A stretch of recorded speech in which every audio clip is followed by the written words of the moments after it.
They had wingspans wider than a grown man is tall. They flew through air so thick with oxygen it was almost dangerous to breathe. They ruled forests where trees grew 100 feet tall and died without rotting, stacking into mountains of carbon across millions of years. This was Earth, real Earth, and not one dinosaur had ever touched it. Most people carry a mental image of prehistoric life that begins with the Jurassic, with long necks and thundering feet and a sky full of pterodactyls. But that story skips something. It skips entire worlds, entire empires of life that rose to total dominance, held the planet for tens of millions of years, and then vanished. Some of them so completely that we almost miss the evidence entirely. The dinosaurs did not invent dominance. They inherited it from the ruins of something older, stranger, and in many ways far more extreme. Long before the first dinosaur drew breath, Earth had already run several full experiments in complex life and erased them. This is the history the textbooks condense into a single paragraph. This is the part of Earth's story that deserves to be told in full. Go back 300 million years, not to a barren world, not to a featureless swamp. Go back to the Carboniferous period and understand that what you find there is not primitive. It is alien. The atmosphere carried 35% oxygen compared to 21% today. That single fact changed everything.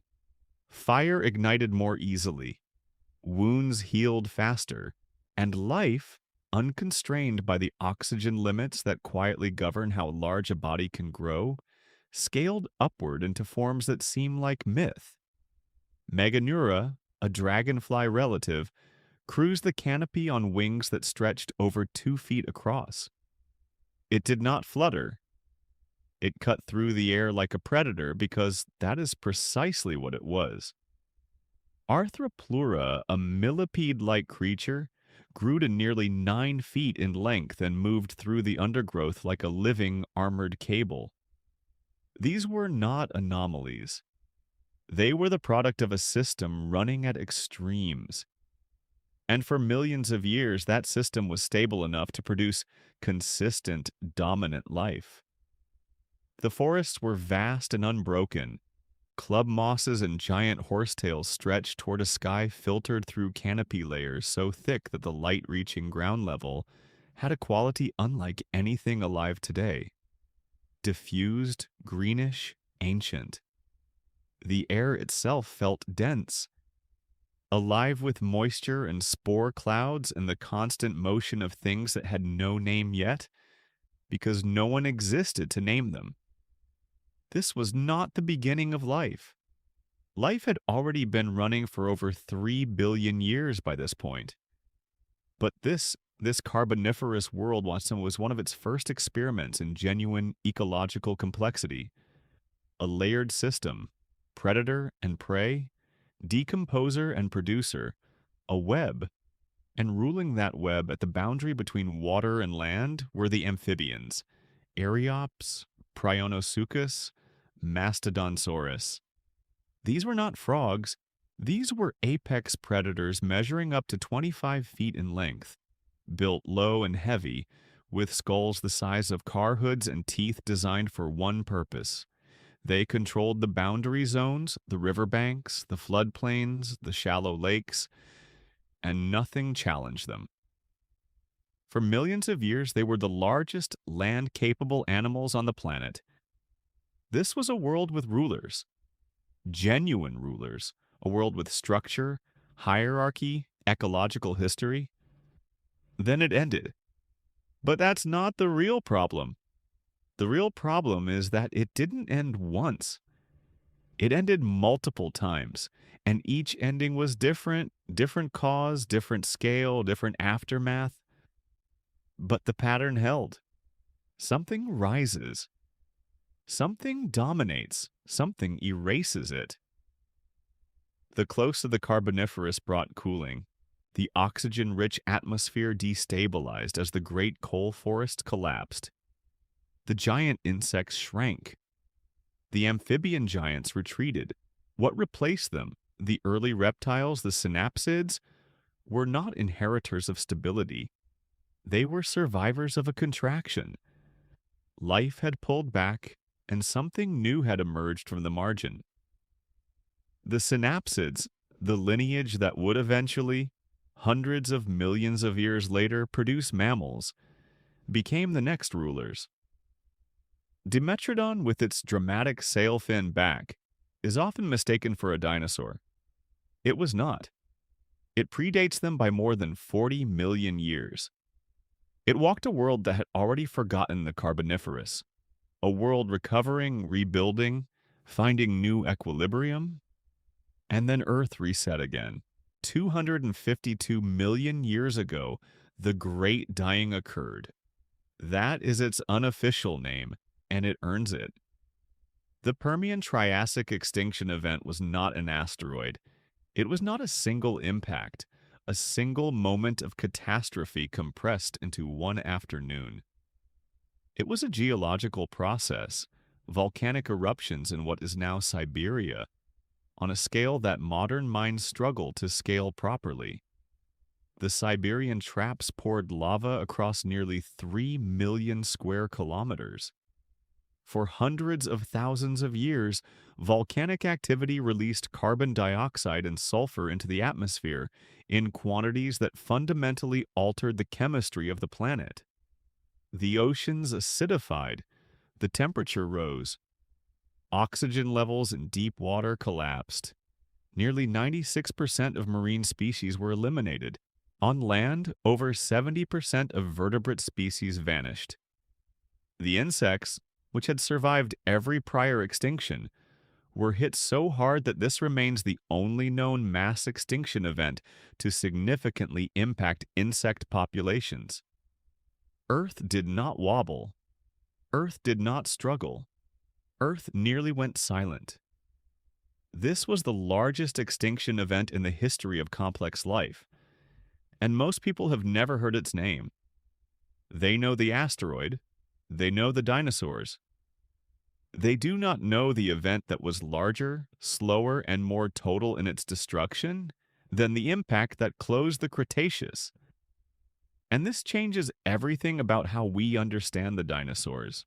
Because when the first true dinosaurs appeared, small, bipedal, fast, emerging in the Triassic period, somewhere around 230 million years ago, they were not pioneers entering an empty world. They were latecomers.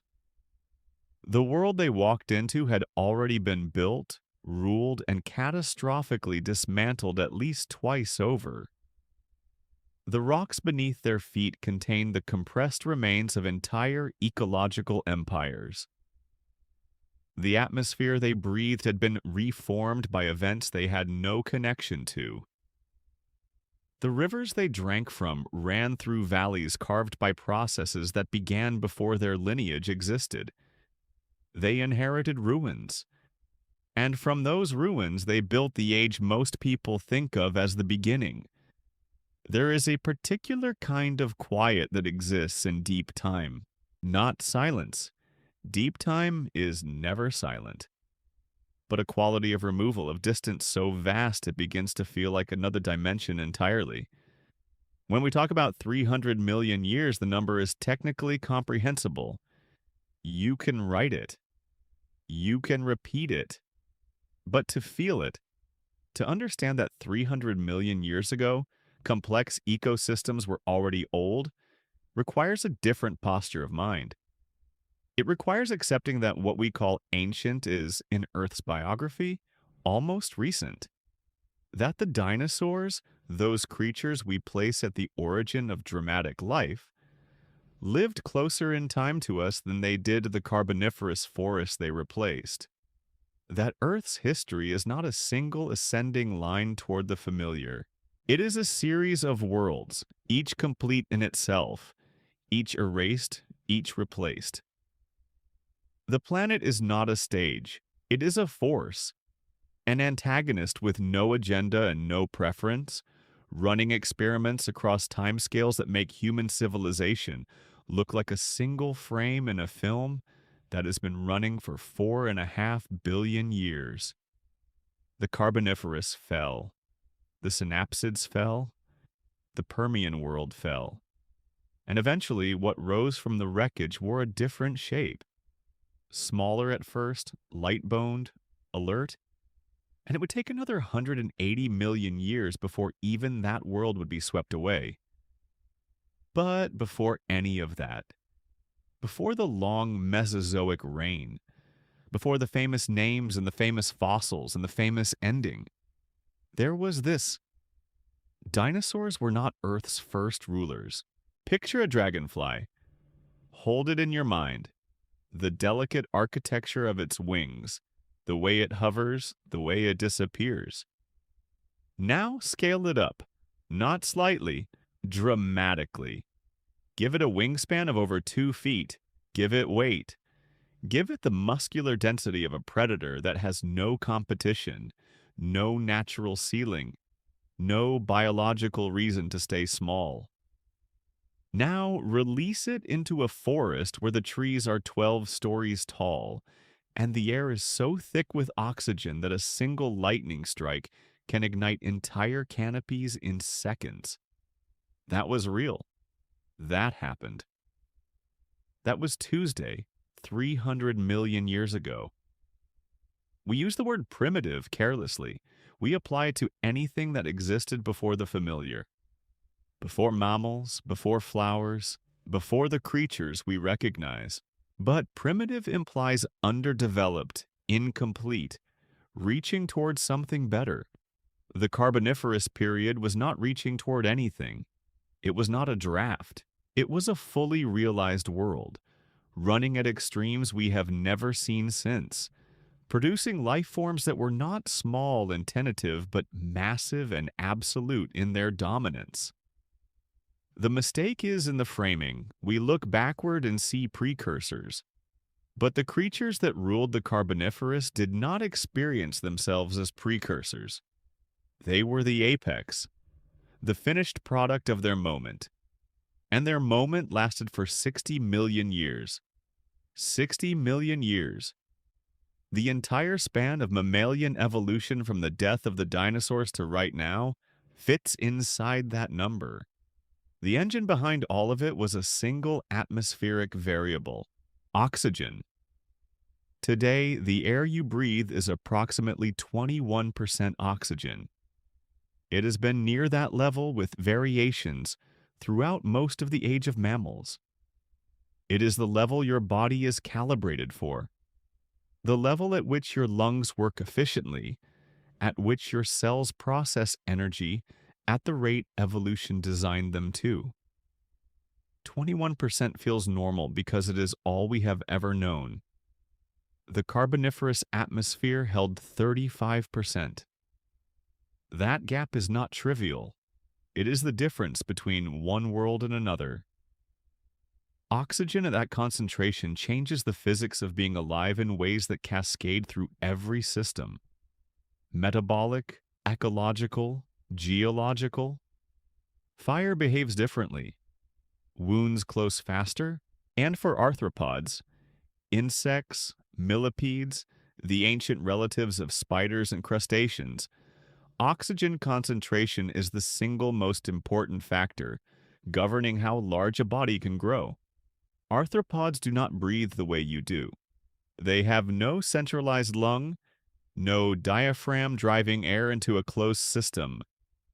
They breathe through a network of tubes called tracheae, tiny channels that carry oxygen passively from the surface of the body inward to the tissues.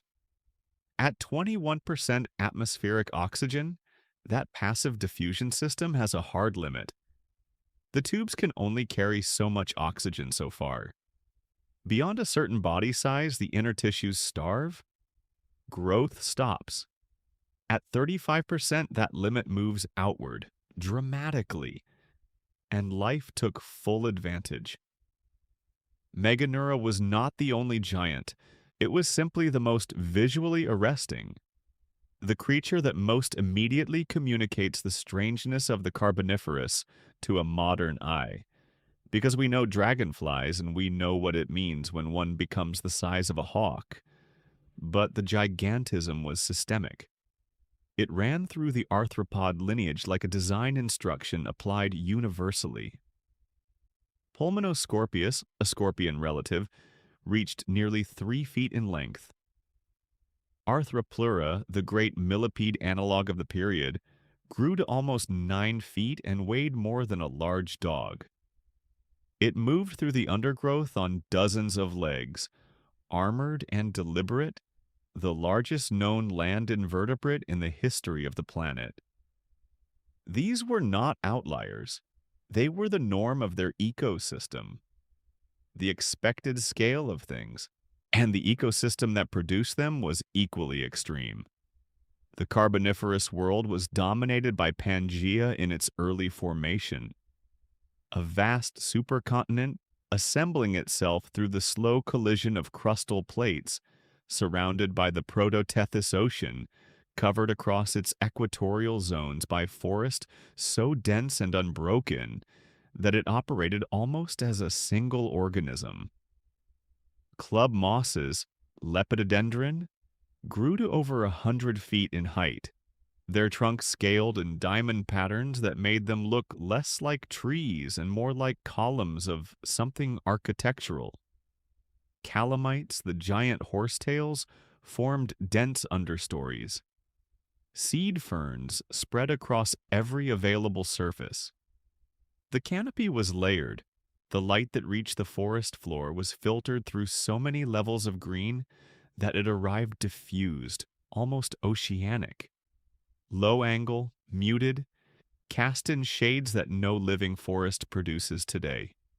The air at ground level would have been humid beyond modern reference, thick with spores and moisture and the particular smell of decomposition that had not yet evolved the microbes to process it efficiently. That last detail matters more than it seems. The coal that powers a significant fraction of human civilization today, the coal that drove the Industrial Revolution, that still runs power plants across the world, is in large part compressed carboniferous wood.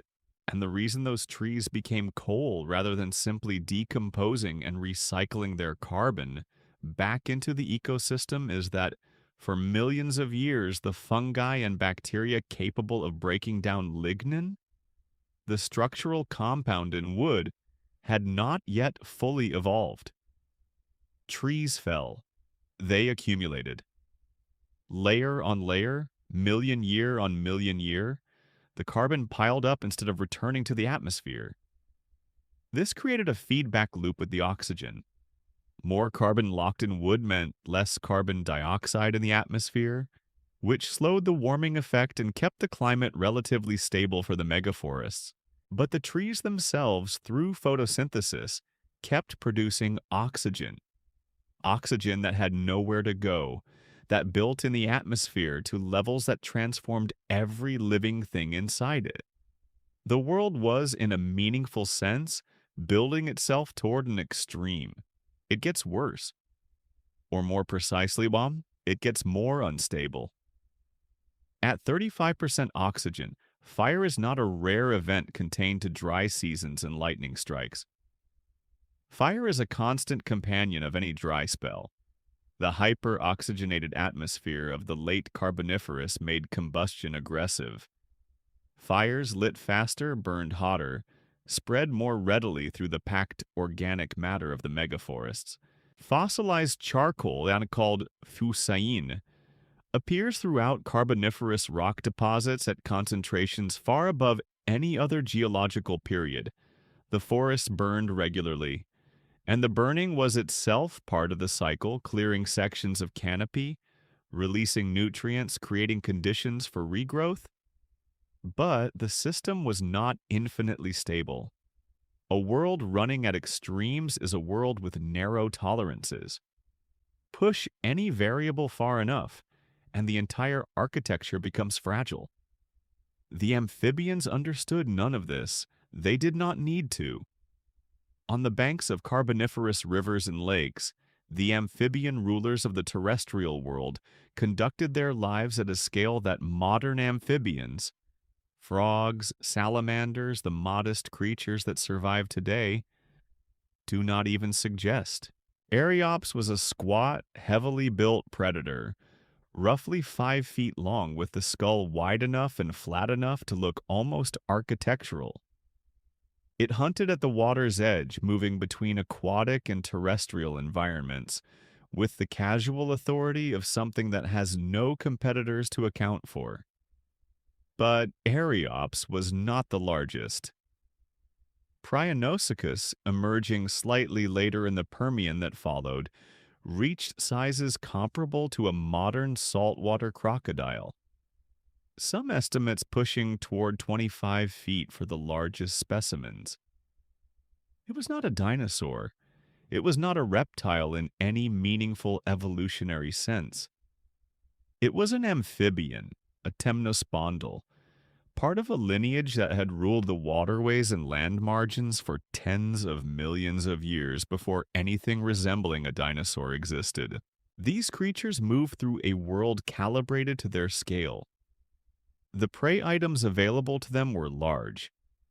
The ecosystems they inhabited were structured around bodies of significant size. The food chains of the Carboniferous and Permian were not the tentative small-bodied chains of an ecosystem still finding its way. They were mature, complex, stable in the way that only deep time can produce. And the oxygen that made all of this possible was already beginning to fall. The collapse did not happen overnight. Deep time rarely permits overnight, but through the late Carboniferous and into the Permian, the atmospheric oxygen percentage began to decline as the megaforests contracted. As the climate shifted, as the internal dynamics of Pangaea changed the rainfall patterns, as the great coal-forming swamps dried and reduced. The trees that had been the oxygen factories of the world retreated. The oxygen level dropped. And as it dropped, the ceiling that had allowed arthropod gigantism to flourish began to descend. Meganeura did not go extinct in a single moment. It shrank. Not individually, but across generations, across populations, the selective pressure that had favored larger bodies quietly reversed. Smaller bodies were suddenly more efficient. Smaller bodies required less oxygen to sustain. The giant insects did not fall to a predator or a catastrophe. They fell to chemistry, to a number in the atmosphere declining slowly across millions of years. This is the antagonist of the Carboniferous. Not teeth, not competition, not impact or eruption. The atmosphere itself, that the invisible medium through which every creature moved, breathed, and built its life, was the force that set the upper limit of what was possible. And when that force shifted, the world it had made began to dissolve. The megaforests became coal. The giant arthropods contracted toward modernity. The amphibian giants would face further pressure from the rising reptiles. Creatures with waterproof eggs and drier metabolisms, better suited to the drying world the late Carboniferous and Permian were becoming. And through all of it, the atmosphere kept changing. The invisible hand rewriting the rules of size, scale, and survival with no consultation and no warning. What remains of that world is in the ground beneath us, the compressed carbon of forests that never decomposed, the fossilized wings of giants embedded in stone. A record written in geology of a world that ran at extremes, produced monsters by modern standards, ruled the planet for tens of millions of years, and then slowly, irreversibly became something else. The creatures that came after did not know what they were inheriting. The early reptiles moving through the late Carboniferous landscape had no memory of the giants, no awareness that the atmospheric ceiling above them had once been higher, and that something extraordinary had lived beneath it. They simply moved forward, into a world already shaped by what it had lost. When oxygen ruled, insects became monsters. It does not look like your ancestor. Nothing about it suggests kinship. The sail rising from its back, tall, membranous, threaded with blood vessels and stretched across elongated spines, looks designed for spectacle rather than survival. It moves low across a red dust floodplain, reading the ground with the patience that predators develop over millions of years of refinement. It is not fast. It does not need to be. In the early Permian world it occupies, nothing outranks it. Its name is Dimetrodon, and almost everyone who has ever seen it has made the same mistake. They call it a dinosaur. It appears alongside dinosaurs in toy sets, in museum displays, in the visual shorthand of prehistoric life. But Dimetrodon died out roughly 40 million years before the first dinosaur appeared. It belongs to a different lineage entirely, a lineage that, when you follow it forward through time, does not lead to Tyrannosaurus or Triceratops. It leads by a long and improbable road to you. Dimetrodon was a synapsid, and the synapsids, not the dinosaurs, not the amphibians before them, not any creature the popular imagination has assigned to the role, were the first animals to truly engineer terrestrial dominance. They built food chains. They held apex positions for tens of millions of years. They diversified into ecological roles that would not be matched in complexity until the Mesozoic. They were, by any rigorous definition, the first rulers of land. And then the world tried to erase them. The Permian period, the one that followed the Carboniferous, that inherited the drying climate and the contracting megaforests, was synapsid territory. The early synapsids, the pelycosaurs, were the dominant large-bodied vertebrates of the early Permian. Dimetrodon was the apex predator of its ecosystem, a genuine keystone, the animal that defined the boundaries of what other creatures could do, where they could go, how large they could safely grow.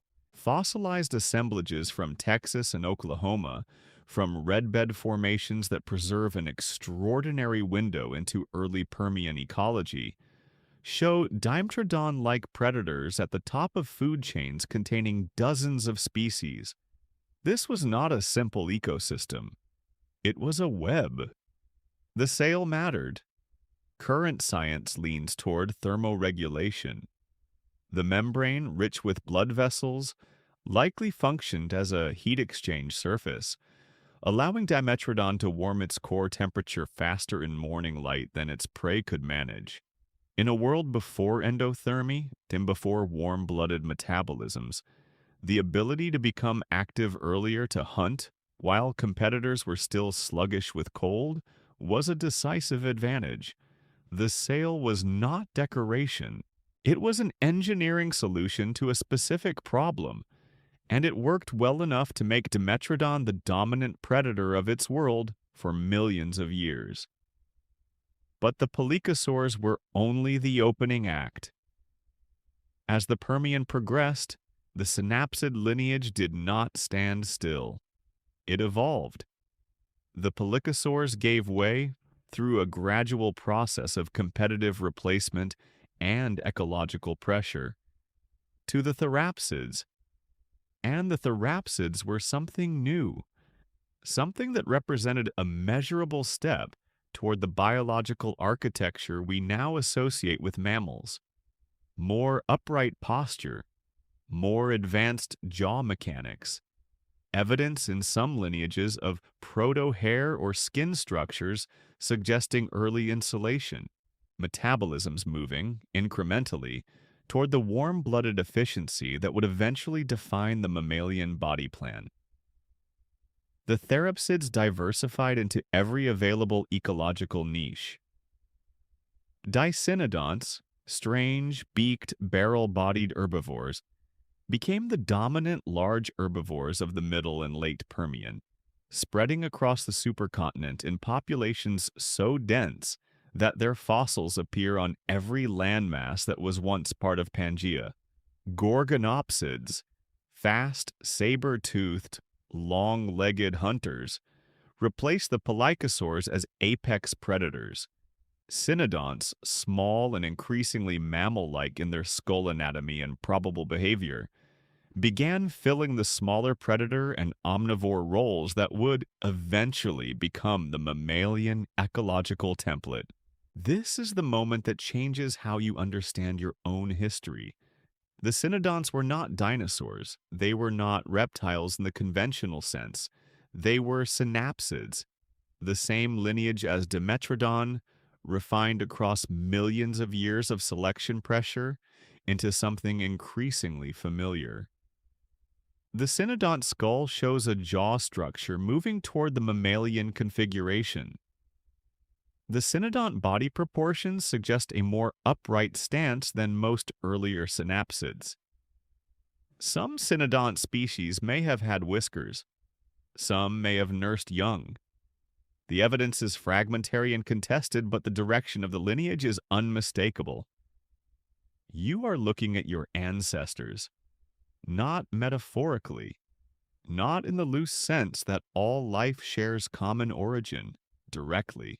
The cynodonts that moved through the late Permian landscapes of what is now Africa and Antarctica are the literal evolutionary predecessors of every mammal alive today. Every dog, every whale, every bat, every human being. The line from them to you is unbroken, however narrow it became in the catastrophe that was coming. And this changes everything about how we understand what was lost. Because what the Permian-Triassic extinction erased, the event discussed in the previous section, the great dying that eliminated 96% of marine species and over 70% of land vertebrates, was not just an ecological reset. It was nearly the end of our lineage. The synapsids that had dominated the Permian were devastated. The gorgonopsids vanished entirely. The dicynodonts were reduced to a fraction of their former diversity. The complex layered food chains they had built were dismantled. What survived was a remnant, a bottleneck so narrow that the entire future of mammalian life, and with it the eventual emergence of human beings, passed through a population that may have been, at its most reduced, extraordinarily small. We do not know the exact numbers. Paleontology cannot census extinction survivors. But the genetic evidence in modern mammals and the fossil record of early Triassic synapsid diversity both suggest that the synapsid lineage came very close to ending completely. The ecological fragility of even dominant life is the antagonist here. Not a single predator, not a single competitor, but the compressibility of even the most successful lineage under sufficient pressure. The synapsids had ruled for tens of millions of years. They had diversified into dozens of ecological roles. They had produced sophisticated predators, massive herbivores, small opportunists, proto-mammals with increasingly complex behavior. All of that complexity, all of that ecological investment, was nearly compressed to nothing in a geological instant. What emerged on the other side was diminished but alive. Lystrosaurus, as a small, stocky dicynodont, became, in the immediate aftermath of the Great Dying, one of the most abundant large vertebrates on Earth. Its fossils found across every Triassic landmass in densities suggesting a world so emptied of competition that a single generalist species could simply expand to fill it. The cynodonts persisted, shrank, adapted. They moved into smaller body sizes and nocturnal habits, strategies that, ironically, may have protected them through the dark years of the early Triassic, when the world was still unstable, still recovering, still finding its new equilibrium. And in that recovery period, in the ecological vacuum left by the extinction, something else was stirring. The archosaurs, a group of reptiles that had been minor ecological players through most of the Permian, began to diversify. They had survived the extinction in numbers and varieties, sufficient to compete for the niches the synapsids had lost. Two branches of the archosaur lineage would ultimately dominate the Triassic and beyond, one leading to crocodilians, one leading to dinosaurs. The synapsids had cleared the path. They had demonstrated that terrestrial dominance was possible, that complex land-based food chains could be built and maintained, that apex predators could shape entire ecosystems. They had run the experiment for tens of millions of years, and then, reduced and constrained by the worst extinction in the history of complex life, they stepped back. Not voluntarily, not strategically, but because the world that had supported them had been remade into something that favored a different architecture. The dinosaurs that rose through the middle and late Triassic did not emerge into empty ground. They emerged into a world where synapsids had already established the template, where terrestrial complexity was already a proven model, where the ecological roles they would occupy had already been invented, tested, and temporarily vacated. We remember the dinosaurs. We have built museums around them, named children after them, constructed entire scientific disciplines in pursuit of their details. We have given them the fame that their fossil record, dramatic, large, and relatively recent, makes easy to generate. We do not remember with the same clarity the lineage that came before, the sail-backed hunters of the early Permian, the saber-toothed gorgonopsids, the small whiskered cynodonts that survived an extinction, that killed nearly everything and carried, in their survivors' bodies, the genetic instructions for every mammal that would ever live. They do not have the fame, but they have something the dinosaurs do not. Our ancestors ruled before dinosaurs existed. There was no asteroid, no single morning when the sky changed color, and the world understood in one collective instant that it was ending. What happened 252 million years ago arrived without a clean narrative. No impact crater defined, no iridium layer marking a precise boundary in the rock. What happened was slower, more total, and in many ways more terrifying than anything a single object falling from space could accomplish. It lasted hundreds of thousands of years, and by the time it finished, Earth was not wounded. It was nearly empty. The numbers are the first thing. They should be stated plainly, without inflation, because they require no inflation. 96% of all marine species were eliminated. 70% of terrestrial vertebrate species vanished.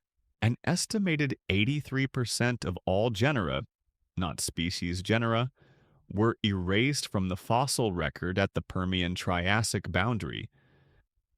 The trilobites, which had survived for over 270 million years, through multiple prior extinction events, through the Cambrian and the Ordovician and the Devonian, the trilobites ended here, permanently. After a 250 million years of continuous existence, they did not survive this. The reef systems that had built themselves across hundreds of millions of years of marine evolution, complex, layered biological architectures housing thousands of species in interdependent webs, collapsed. Not partially, The Permian reef systems effectively disappeared from the geological record for 10 million years. 10 million years during which the chemistry of the ocean was hostile to the calcium carbonate structures that reef organisms build. 10 million years of marine silence where the most productive ecosystems in ocean history had stood. This is the Great Dying. This is what the textbooks summarize in a paragraph. The mechanism began in what is now Siberia, and it began with basalt. The Siberian traps are not a mountain range or a canyon system. They are a flood basalt province, a geological structure created when the mantle produces so much lava, so continuously across such an enormous area, that the rock accumulates in vast flat sheets across millions of square kilometers. The Siberian traps cover nearly 7 million square kilometers today, after erosion has reduced them significantly from their original extent. At the time of the Permian-Triassic boundary, the volcanic activity that created them was, in terms of sustained output, among the largest volcanic events in Earth's history. But the lava itself was not the primary killer. The lava intruded through sedimentary basins, through layers of coal and carbonate rock and organic deposits that had been accumulating for millions of years. As the magma moved through these layers, it heated them, it cooked them, and in doing so, it released what was stored inside: carbon dioxide, sulfur dioxide, methane, hydrogen sulfide, in quantities that make every other atmospheric perturbation in Earth's complex history look modest by comparison. Carbon dioxide drives warming. The release from the Siberian traps intrusions is estimated by various models to have raised global temperatures by between 8 and 10 degrees Celsius over the course of the extinction interval. That number, 8 to 10 degrees, sounds almost manageable until you understand what it means for ocean chemistry, for the water cycle, for the thermal stability that every complex organism depends on. The Permian world was already relatively warm. Adding 8 to 10 degrees to a warm baseline does not produce discomfort. It produces system failure. The oceans warmed, and warm water holds less dissolved oxygen. Ocean anoxia, the depletion of oxygen in seawater, spread from the deep basins upward and outward across the Permian-Triassic boundary. The organisms living in those waters could not adapt faster than the oxygen disappeared. Sessile creatures, the corals, the brachiopods, the crinoids anchored to the seafloor, had nowhere to go. They suffocated in water that had once sustained them. The chemical signatures of that suffocation are preserved in the rock. Black shales rich in organic matter that was not decomposed because the bacteria that decompose organic material also require oxygen.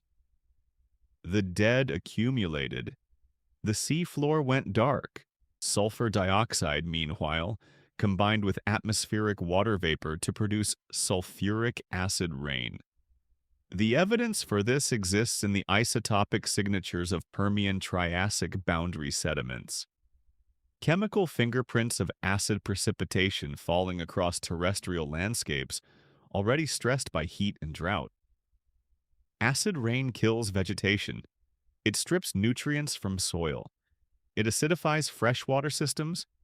It does not discriminate between forest and riverbank, between upland and lowland. It falls everywhere. The forest died. Not locally, globally. The pollen record at the Permian-Triassic boundary shows something that no other geological boundary shows with the same clarity. What paleontologists call the coal gap. For millions of years before the boundary, the record is full of tree pollen, of spores, of the organic signatures of productive terrestrial ecosystems. At the boundary, it disappears. What replaces it in the immediate aftermath layers is fungal spores. vast quantities of fungal spores, the biological signature of mass death and decomposition, of ecosystems reduced to organic matter being broken down rather than built up. The world did not just lose its animals, it lost its plants. It lost the foundation of the food chains that had supported 300 million years of increasingly complex terrestrial life. And without that foundation, everything built on top of it collapsed with the speed that the geological record captures in centimeters of rock. This is the cascade. This is what makes the Great Dying different from every other extinction in the history of complex life. Most extinction events are catastrophic at the top of food chains. Large, specialized, ecologically dependent species go first. Smaller, more generalist organisms survive. The system is damaged, but the foundation holds. The primary producers, the decomposers, the nutrient cycles. These persist, and recovery begins from a damaged but structurally intact base. The Permian-Triassic extinction attacked the foundation. When the plants died, the herbivores that depended on them died. When the herbivores died, the predators that depended on them died. But the collapse did not stop there because the loss of plant cover accelerated erosion. Vast quantities of sediment washed into river systems and coastal waters, further degrading marine chemistry, further stressing the ocean organisms already suffocating in anoxic water. The runoff carried nutrients that triggered algal blooms in coastal zones, which consumed what oxygen remained in shallow water, which killed the shallow water species that had survived the initial warming. Each consequence produced another consequence. Each collapse triggered another collapse. The system was not being struck. It was unraveling, thread by thread, connection by connection, until the entire fabric of Permian life was gone. The methane made it worse. As ocean temperatures rose and seafloor sediments destabilized, methane hydrates, frozen compounds of methane trapped in cold, deep-water sediments, began to dissociate. Methane is a greenhouse gas significantly more potent than carbon dioxide over short timescales. Its release into an atmosphere already overloaded with volcanic carbon dioxide produced a feedback loop. Warming released methane. Methane accelerated warming. Warming released more methane. The models disagree on the precise contribution of methane hydrate dissociation to the total warming of the Permian-Triassic event. But the isotopic evidence in boundary sediments suggests a carbon isotope excursion, a chemical signature consistent with the release of large quantities of biologically sourced carbon, the kind stored in organic compounds and methane hydrates, that points toward this feedback as real and significant. The planet was, in the most precise sense, running away, and then the silence. The early Triassic that followed the Great Dying is one of the strangest intervals in the fossil record. Life did not snap back. The ecosystems that should have begun rebuilding, given that some organisms had survived, that the volcanic activity was eventually declining, that the basic chemistry of the planet was slowly stabilizing, did not recover on the timescale that prior extinction recoveries had suggested was possible. The early Triassic lasted approximately 5 million years. For most of that interval, the fossil record shows ecosystems of dramatically reduced complexity, low diversity, dominated by a small number of opportunist species, lacking the ecological layering and specialization that characterizes healthy, mature ecosystems. This is the part that does not appear in the standard account. The extinction itself receives attention. The numbers are dramatic enough to compel it, but the aftermath, the long, difficult, ecologically impoverished recovery, is where the true scale of what happened becomes comprehensible. Lystrosaurus, the small dicynodont mentioned in the previous section, became one of the most abundant large vertebrates on the planet in the immediate aftermath. Its fossils appear across every Triassic landmass in densities so high that early paleontologists were puzzled by the near monoculture it represented. It was not an impressive animal, it was a survivor, small, generalist, metabolically flexible enough to persist through conditions that eliminated everything more specialized. Its abundance in the early Triassic record is not a testament to its excellence. It is a testament to the absence of everything else. The reefs did not return for 10 million years. Complex marine ecosystems, the kind that had characterized the Permian oceans, required millions of years of gradual diversification before they approached anything like their prior complexity. The coal forests, the great carbon-fixing engine of the Carboniferous and Permian, did not substantially recover for millions of years, leaving a gap in the carbon cycle that persisted across the early Mesozoic. The food chains on land were short, the species counts were low. The ecological roles that dozens of species had occupied were held by single survivors or sat empty entirely. The world had not been reset to zero, but it had been reset to something close. What this means, the genuine weight of what this means, is that the most dramatic, complex, ecologically sophisticated terrestrial life systems that had ever existed up to that point in Earth's history were not simply disrupted, they were erased. The synapsid ecosystems of the Permian, with their layered predator hierarchies and diverse herbivore guilds, and the proto-mammalian complexity that was beginning to emerge in the cynodont lineages, all of it was compressed, in geological terms, almost instantaneously into something barely functional. The dinosaurs that would eventually emerge from the Triassic recovery, that would diversify and expand and come to dominate the planet for 180 million years, were not the inheritors of a thriving world. They were the inheritors of a scar, a world still rebuilding from the deepest wound complex life had ever suffered. The ecological niches they occupied had been emptied not recently, in the way a forest recovers from a fire in decades, but traumatically. In the way a building stripped to its foundation requires reconstruction from the ground up. And the foundation itself had nearly been removed. This is the fact that reframes everything.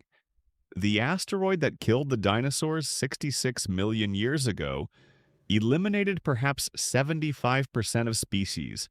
That event, the one we know, the one with the crater and the iridium layer, and the dramatic geological signature, is the extinction we have made famous.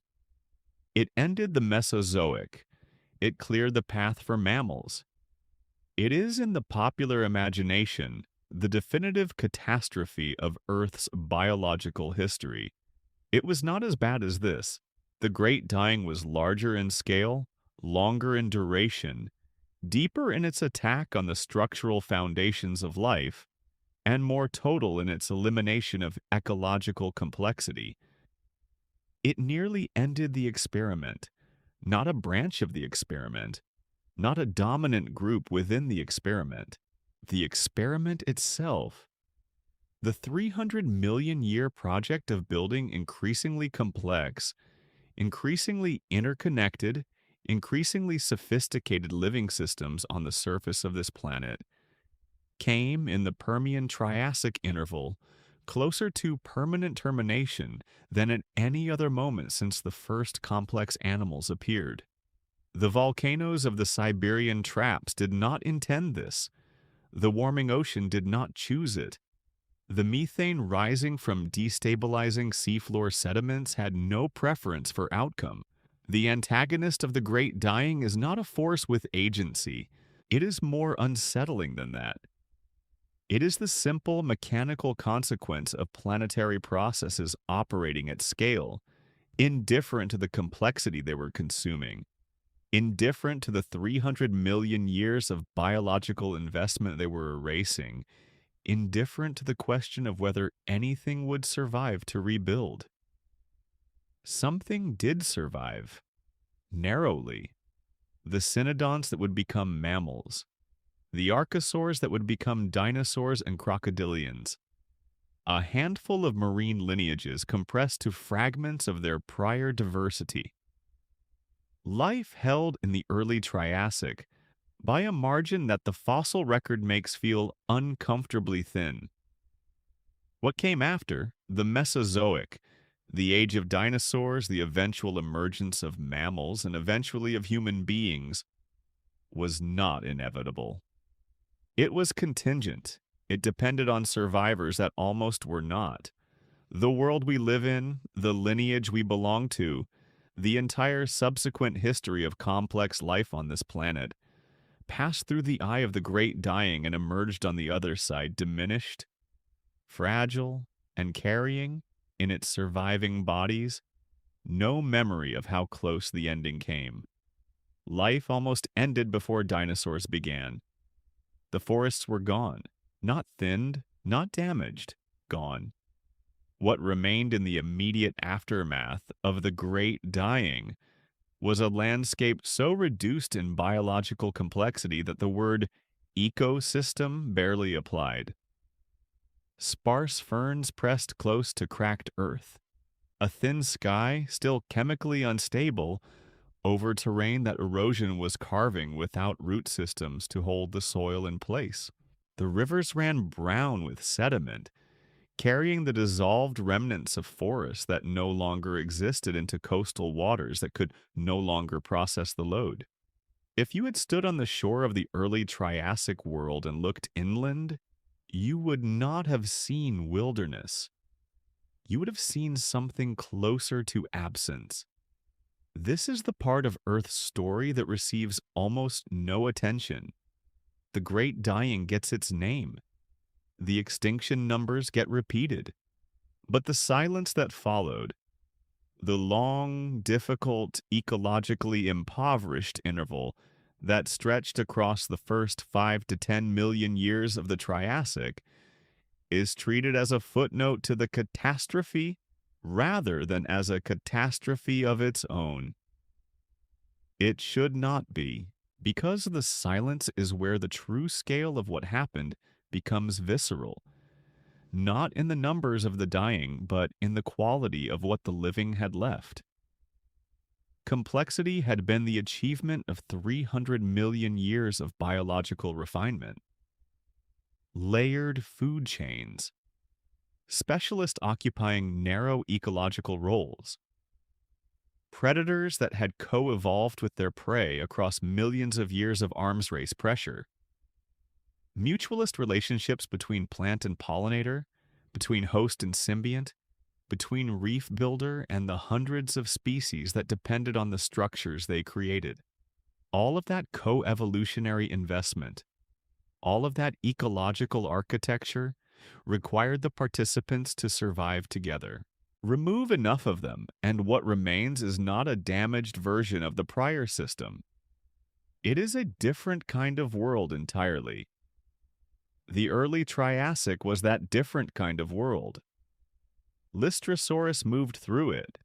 Small, pig-sized, equipped with a beak and a pair of tusks it used to root through whatever vegetation survived, it had no ecological competition worth naming. Its fossils appear in densities that paleontologists describe as near monoculture. A single species filling landscape after landscape, continent after continent, the living symbol of an emptied world. It was not thriving because it was exceptional. It was thriving because the exceptional had been eliminated.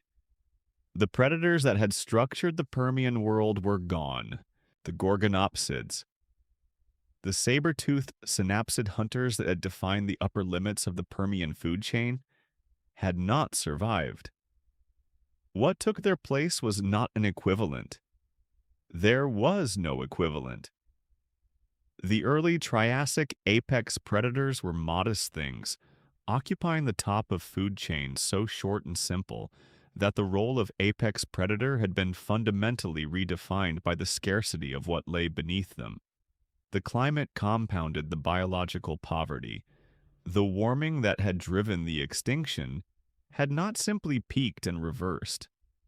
The early Triassic was thermally unstable, hot, erratic, prone to temperature spikes that periodically re-stressed recovering ecosystems before they had stabilized.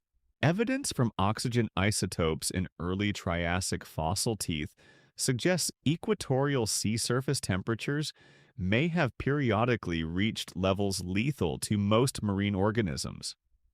The tropics, in the immediate aftermath of the Great Dying, may have been largely uninhabitable.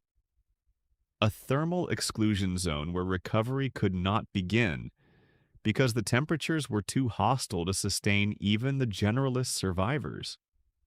Life did not recover from the center outward.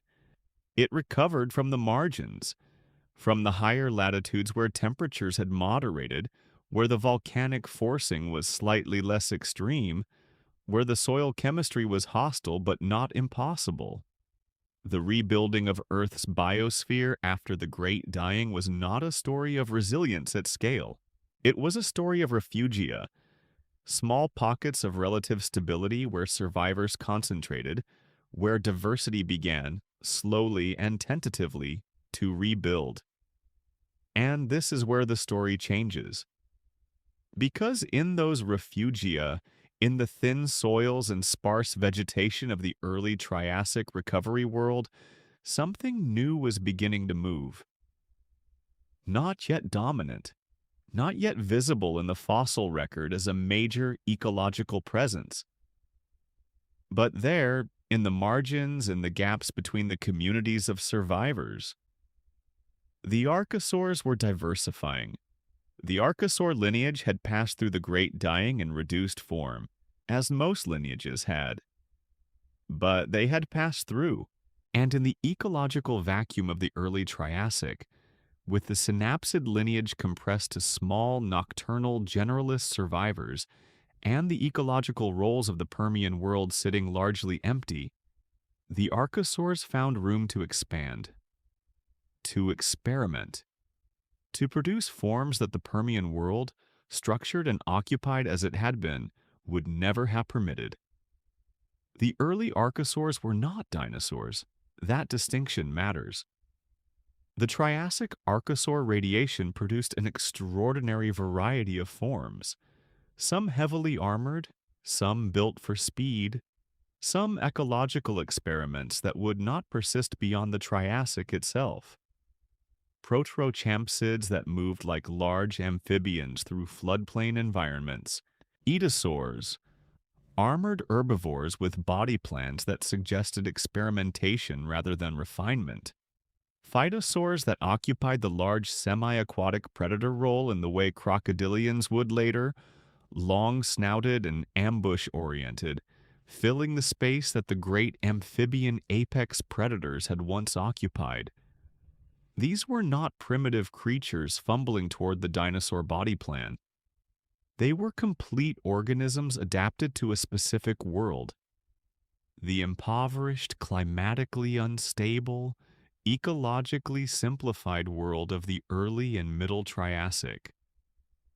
Their forms reflected that world's specific demands, and many of them would not survive into the late Triassic, when the conditions that had permitted their particular solutions would change again. The ecological vacuum was being filled, but it was being filled tentatively by lineages testing different architectural solutions to the challenge of building a life in a world that was still, millions of years after the extinction, fragile in ways that made dominance dangerous. This is the psychological weight of the early Triassic that the standard account misses. It is not simply that recovery was slow, it is that the world was unstable in ways that made investment in ecological specialization a gamble. In a stable world, specialization is rewarded. The organism that does one thing extraordinarily well outcompetes the generalist in that specific role. But in an unstable world, specialization is a liability. The conditions that make a specialist successful can disappear, and the specialist, unable to adapt quickly, disappears with them. The early Triassic selected for flexibility, for generalism, for the biological equivalent of keeping your options open. And the lineages that would ultimately inherit the Triassic and build the Mesozoic world were the ones that had been flexible enough to survive the instability, patient enough in the evolutionary sense across millions of years of selection, to wait for the world to stabilize before committing to the specializations that dominance requires. The cynodonts persisted, small, probably nocturnal, ecologically modest, carrying in their increasingly mammal-like bodies the genetic potential for a lineage that would not fully express itself for another 180 million years. They were not waiting in any intentional sense. They were simply surviving, generation by generation, in the margins of a world that had not yet found its new equilibrium.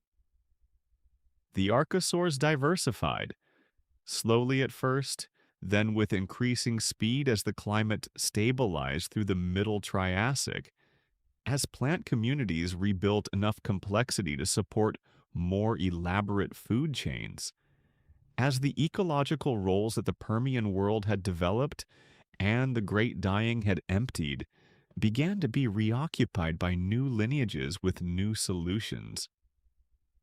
The silence was ending, not with a dramatic announcement, not with a sudden flowering of complexity that the fossil record marks with a sharp boundary. It was gradual, messy, contingent, the way recovery from deep damage always is. Ecosystem by ecosystem, lineage by lineage, niche by niche, being cautiously reoccupied by organisms that had earned their survival by being, above all else, adaptable. By the late Triassic, the world was beginning to look like something again. The food chains were lengthening, the diversity counts were rising. The ecological architecture that complexity requires, multiple trophic levels, specialists and generalists operating in the same system, the co-evolutionary relationships that make a biosphere rather than simply a collection of surviving organisms, was reassembling itself across the slowly recovering land masses of the supercontinent. And in that recovering world, in the late Triassic of what is now South America and Africa, a new body plan was appearing. Bipedal, light-boned, alert, moving with an efficiency that the heavier, more sprawling archosaur forms could not match in the increasingly forested, increasingly complex environments that the middle and late Triassic were producing. The dinosaurs were arriving, not as conquerors, not as the inevitable inheritors of a world built for them. They were arriving as one more evolutionary experiment in a world that had been running experiments for 300 million years, erasing most of them, and building on the ruins of each erasure the conditions for the next attempt. The silence that followed the Great Dying was not the silence of defeat. It was the silence of a world gathering itself, slowly, without intention, without awareness of what it was preparing for. The emptiness of the early Triassic was not an ending.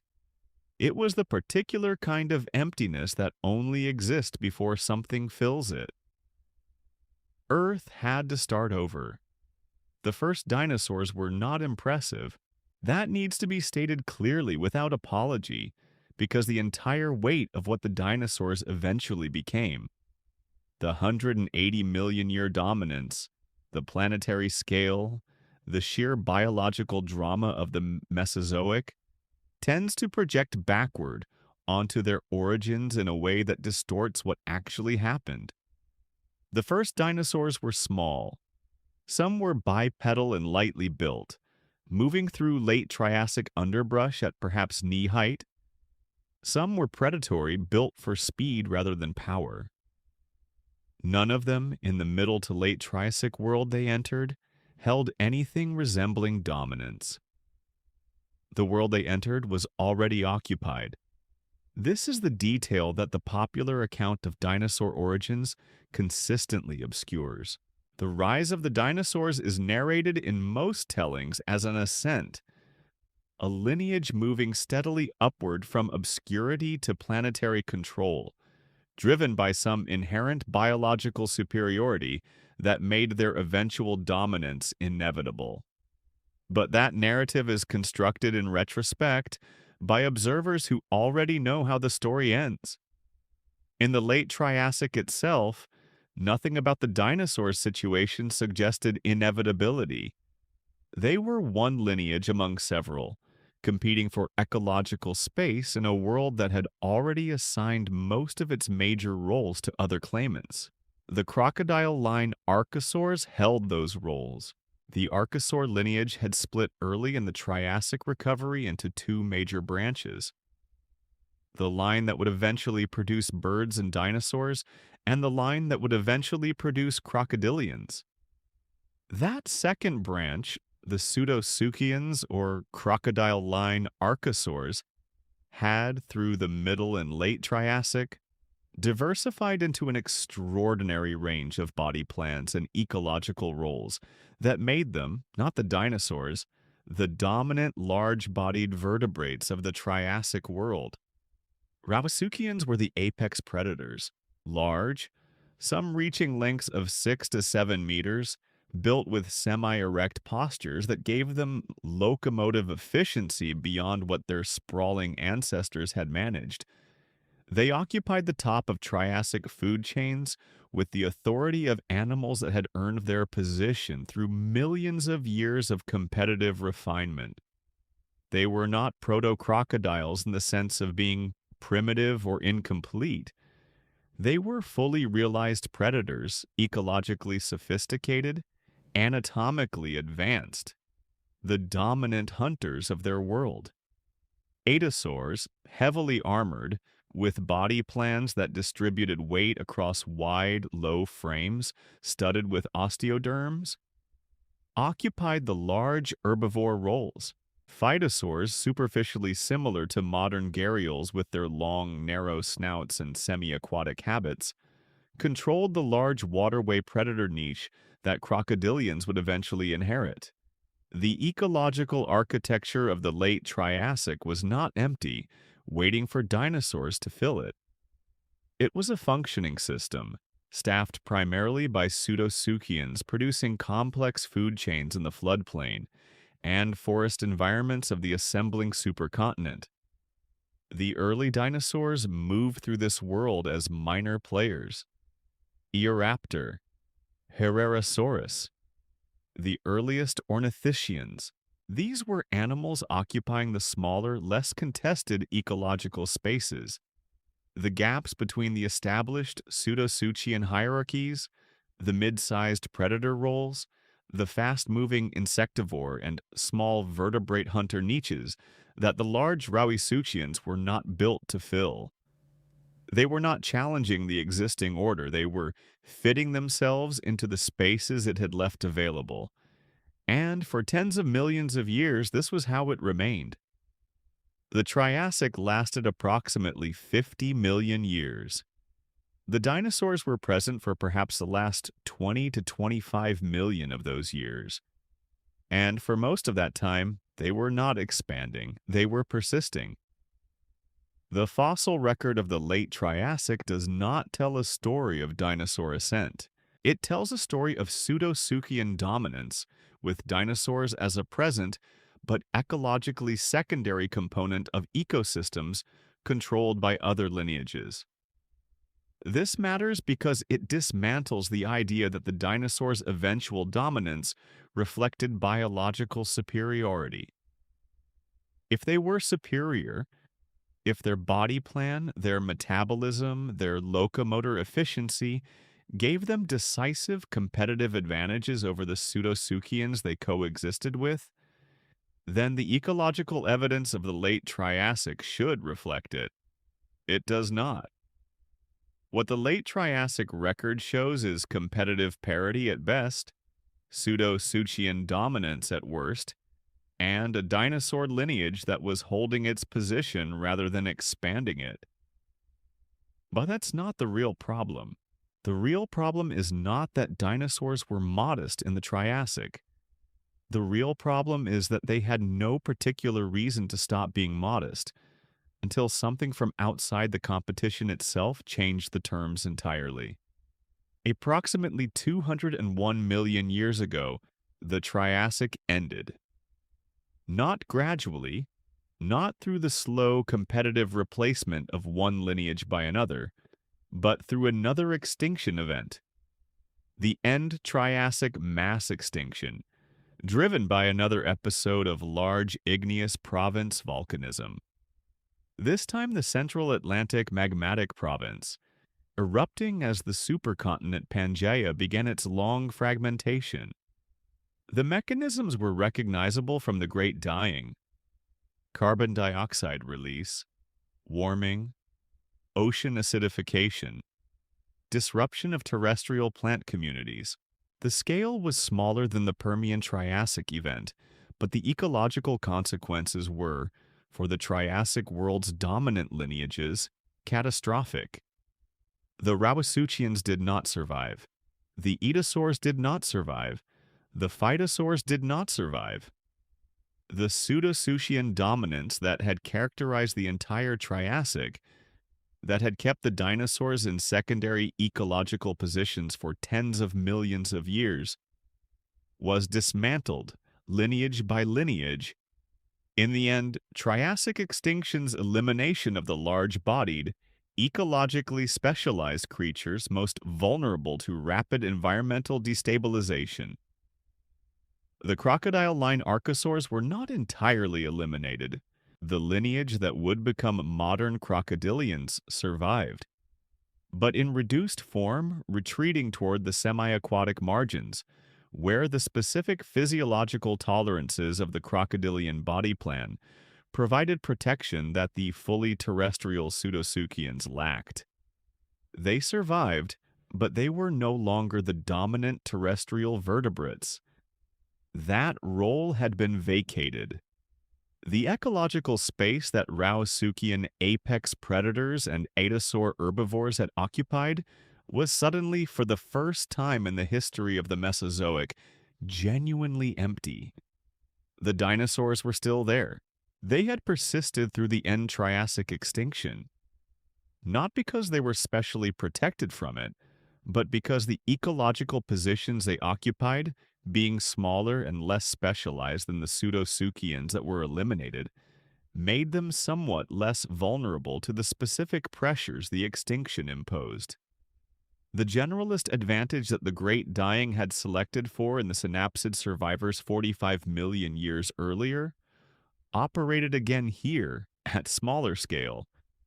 The less specialized, the more likely to find some path through. And into the emptied Triassic landscape, the surviving dinosaurs expanded. The early Jurassic fossil record shows what genuine ecological opportunity looks like when a lineage encounters it. The dinosaurs diversified rapidly, not because they had changed, not because some new biological innovation had suddenly made them competitive in ways they had not previously been, but because the competition had been removed. The ecological roles that pseudosuchians had occupied for 50 million years were available. The dinosaurs filled them. Large predator roles, large herbivore roles, the apex positions in food chains that the end Triassic extinction had left unstaffed. These were occupied over the first several million years of the Jurassic, by dinosaur lineages expanding into available space. This is the underdog narrative that the history of the dinosaurs actually contains. Not a story of triumphant biological superiority, but a story of persistence, contingency, and the particular good fortune of surviving an extinction that eliminated your competitors. The dinosaurs did not defeat the Pseudosuchians in ecological competition. They outlasted them through a catastrophe and then expanded into the world that catastrophe had cleared. The distinction is not a technicality. It reframes the entire arc of Mesozoic history. The 180 million year dinosaur dominance, the long, complex, ecologically rich Mesozoic that produced Brachiosaurus and Allosaurus and eventually Tyrannosaurus, was not the product of a lineage destined for greatness from its origins. It was the product of a lineage that survived when others did not, that was present when the opportunity opened, and that expanded with the biological efficiency that the Archosaur body plan, once freed from competitive constraint, was capable of. The crocodilians that persist today, unchanged in their fundamental architecture across 200 million years, still semi-aquatic, still ambush-oriented, still recognizably the heirs of a late Triassic body plan, are the surviving representatives of the lineage that held the Triassic. They did not win the Mesozoic, but they did not lose it either. They found a refuge, narrowed their ecological scope, and persisted.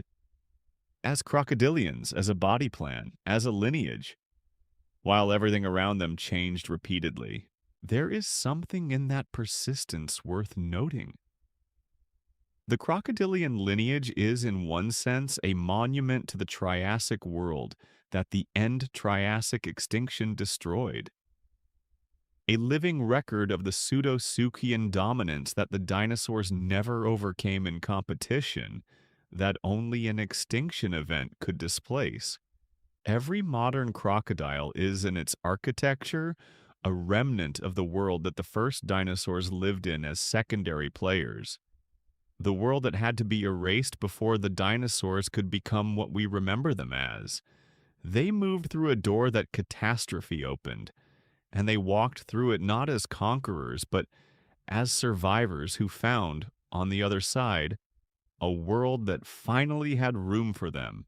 Dinosaurs were not destined to win. Every lineage that has ever held dominance on this planet believed, in the only way living things can believe anything, through the unthinking confidence of biological success, that its arrangement was permanent. The amphibian giants that ruled the Carboniferous waterways did not experience themselves as temporary. The Gorgonopsids stalking the Permian floodplains had no awareness that their lineage was 45 million years from elimination. The Rauisuchians that held the Triassic apex positions for tens of millions of years had no mechanism for understanding that a volcanic province on the far side of the supercontinent was already building the event that would end them. Dominance from the inside feels like stability. From the outside, from the distance of deep time, it looks like a phase. This is the pattern that the entire history before the dinosaurs reveals, if you look at it as a single continuous record rather than a sequence of isolated stories. Not progress, not ascent toward greater complexity or more refined dominance. A cycle.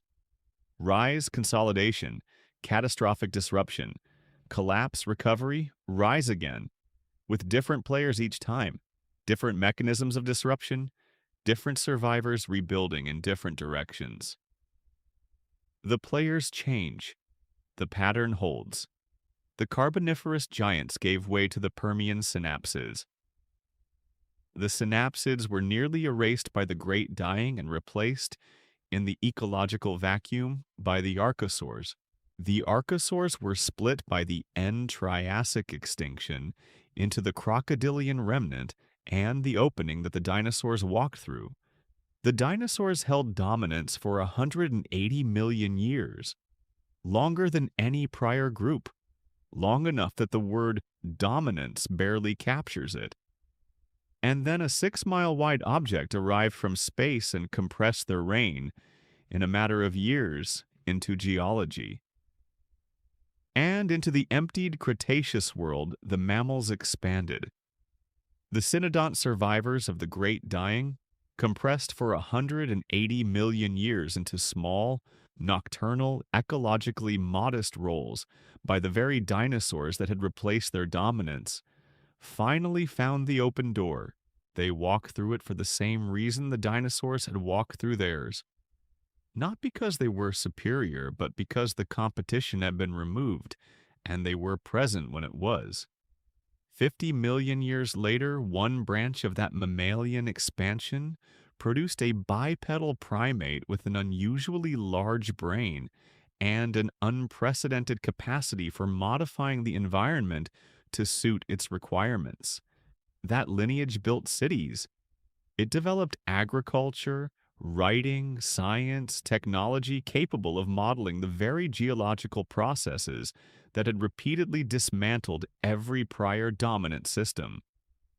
It became, in geological terms, almost instantaneously the dominant force shaping the surface of the planet. That lineage is us, and we are, in the context of this history, extraordinarily new. Homo sapiens as a species is approximately 300,000 years old. The Carboniferous period lasted 60 million years. The synapsid dominance of the Permian extended across tens of millions of years. The dinosaurs held their position for 180 million years. Against those timescales, 300,000 years is not a chapter. It is a sentence, a clause within a sentence. A present so recent in Earth's biography that the rock record will struggle in many places to preserve clear evidence of it. This is not pessimism, it is proportion. The question that the pattern of this history generates, the question that rises naturally from looking at the full sequence of dominance and erasure, is not whether our civilization will end. On geological timescales, every arrangement ends. The question is whether the pattern itself continues. Whether the cycle of rise and collapse that has characterized the last 500 million years of complex life is a permanent feature of this planet's relationship with the living systems it supports, or whether it can be interrupted by a lineage intelligent enough to understand the mechanism. No prior dominant lineage understood the mechanism. The amphibians could not model atmospheric oxygen dynamics. The synapsids had no awareness of volcanic forcing or carbon cycle feedbacks. The dinosaurs could not calculate orbital trajectories or detect incoming impactors. They were entirely subject to the forces that ultimately displaced them. Not because they were limited in some absolute sense, but because consciousness capable of understanding and responding to planetary scale processes had not yet evolved in any form. We are the first dominant lineage in Earth's history that can, in principle, understand the forces that end dominant lineages. Whether that understanding translates into survival is a different question, one that this history does not answer, because it is a question about the future rather than the past. What the history does provide is context, the kind of context that only becomes available when you zoom out far enough to see the full sequence. Not just the dinosaurs, not just the asteroid, not just the familiar chapter, but the entire record of what came before, how it rose, how it fell, and what it left behind. The Carboniferous forests are coal beneath our feet. The synapsid rulers of the Permian are fossils in red bed sediments on multiple continents. The Triassic pseudo-Suchians that kept the first dinosaurs in ecological secondary positions are stone, preserved where preservation happened, in formations that require trained eyes and careful excavation to interpret. all of that dominance, all of those tens of millions of years of biological investment, ecological complexity, evolutionary refinement, compressed into rock. What remains visible to any lineage patient and capable enough to read the record is the pattern. Dominance is real. It can last for extraordinary spans of time. But it is always eventually contingent, dependent on conditions that the dominant lineage did not create and cannot fully control. The Carboniferous giants depended on atmospheric oxygen. The synapsids depended on the ecological stability of the Permian world. The Pseudosuchians depended on a Triassic that did not end. The dinosaurs depended on the absence of a large enough impactor for 180 million years. Each ran for as long as its conditions held. Each ended when they did not. The forces at work are not malicious. Entropy has no preference. Geological time has no investment in any particular outcome. The volcanic provinces that drove the two largest extinction events in the history of complex life were not targeting the lineages they displaced. They were simply operating. Planetary processes following physical laws, indifferent to the biological consequences, indifferent to the complexity being consumed, indifferent to whether anything survived to rebuild. This indifference is the deepest truth the pre-dinosaur record contains. Not that life is fragile, though it is in ways the numbers of the great dying make undeniable. Not that dominance is impossible, though it is always temporary, but that the planet itself is the constant, and the life upon it is the variable. Earth will outlast every lineage that has ever inhabited it. It has already outlasted more complete ecological worlds than most people know existed. It will, on timescales that make our civilization's entire history look instantaneous, outlast us as well, and build on whatever remains the conditions for whatever comes next. The amphibians did not know they were making way for the synapsids. The synapsids did not know they were, in their near elimination, clearing the path for the archosaurs. The Triassic world did not know it was the prologue to the Mesozoic. Each chapter, lived from the inside, was complete. Each chapter, read from the outside, was preparation.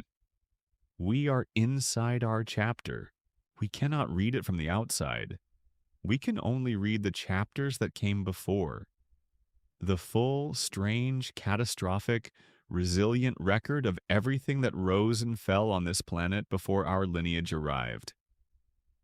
And if that record teaches anything, it is that no arrangement, however successful, however long-lasting, however apparently stable, is the final arrangement. Earth has made and remade its dominant life forms across 500 million years of complex biological history. It has done so without intention, without preference, without memory of what it replaced. It will, in all probability, continue to do so. Earth always chooses a new ruler.